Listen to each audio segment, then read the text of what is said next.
यह कहानी थोंग थोंग नाम के एक लोहार की है पर हथौड़े बरसाता और कठिन परिश्रम करता, किंतु शाम होते ही वह शराब के नशे में डूब जाता था। वह अपने परिवार, अपनी पत्नी और बेटे से अगाध प्रेम करता था, लेकिन उसके मन में एक गहरा डर था। उसे डर था कि यदि बुढ़ापे में उसके हाथ कांपने लगे तो वह आजीविका कैसे कमाएगा। इसी मानसिक डर को दबाने के लिए वह मदिरा का सहारा लेता था। कुएं का रहस्यमय अनुभव। एक रात जब वह नशे की हालत में लड़खड़ाते हुए घर लौट रहा था, उसे मार्ग में एक पुराना कुआं दिखाई दिया। कुएं के पास जाते ही उसे कुछ विचित्र आभास हुआ।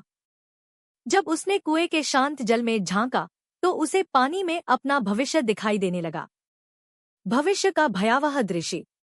जल में उसने देखा कि उसका बेटा बड़ा हो चुका है और उसके हाथों में भी हथौड़ा है, परंतु वह बेटा लोहे पर चोट करने के बजाय अपने ही पिता की तस्वीर को नफरत से तोड़ रहा है और चिल्ला रहा है, शराबी कहीं का, मेरी जिंदगी बर्बाद करके खुद मर गया।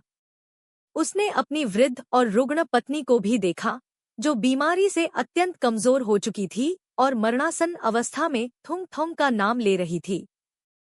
तभी कुएं के भीतर से एक गंभीर गूंज सुनाई दी, यह भविष्य नहीं है, यह तुम्हारी वर्तमान आदतों का हिसाब है। जीवन का परिवर्तन। इस दृश्य ने थुंग थुंग के अंतर्मन को झकझोर कर रख दिया। उसका नशा क्षण भर में उतर गया और उसने उसी समय संकल्प लिया कि वह कभी मदिरा को स्पर्श नहीं करेगा। वर्षों बीत गए, उसका बेटा बड़ा होकर गांव का सबसे ईमानदार और कुशल लोहार बना। जब उसके बेटे ने पूछा कि वह एक ही रात में कैसे बदल गए, तो थुंग थुंग ने उत्तर दिया,